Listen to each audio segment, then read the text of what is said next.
আসসালামু আলাইকুম।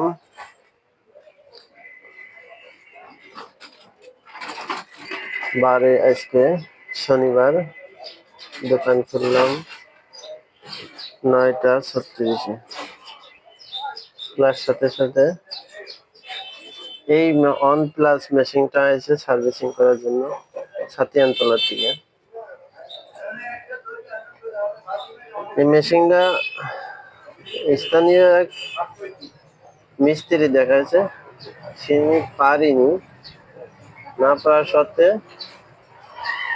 কোনো এক ভাইয়ের কাছ থেকে আমার ঠিকানা নিয়ে আমাদের এখানে এসে সার্ভিসিং করার জন্য। ভাই দেখেন আমার স্ক্রিনটা কি হয়েছে,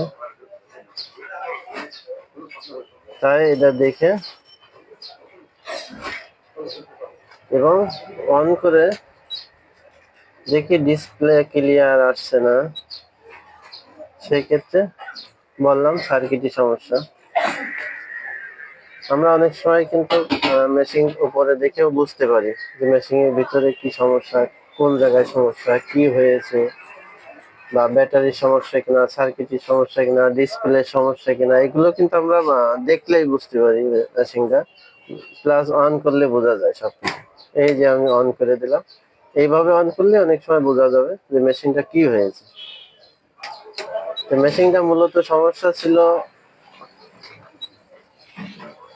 এই যে সার্কিটটা,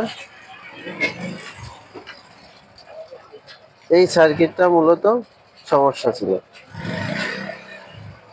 এই সার্কিটটা পাল্টায় আমি নতুন একটা সার্কিট দিয়েছি, দিয়ে মেশিনটা কমপ্লিট করে দিছি। হ্যালো ভিউয়ার্স, দেখেন এই মেশিনটা চালু করে দিছি এবং মেশিনটা কমপ্লিট হবে। এই মাপ দিচ্ছি 570 গ্রাম, 570 গ্রাম।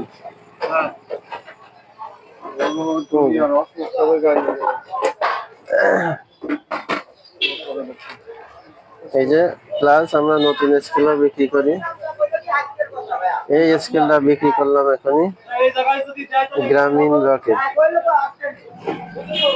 যে কোনো মেশিন সার্ভিসিং করা হয় এই জায়গায়, RFL মেগা, ওয়ানপ্লাস, পল্টন, গ্রামীণ এবং সকল ধরনের স্কেল সার্ভিসিং করা হয়।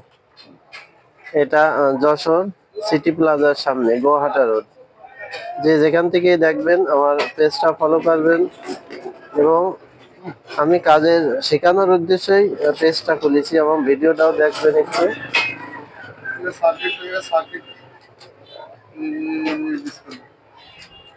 আল্লাহ হাফেজ।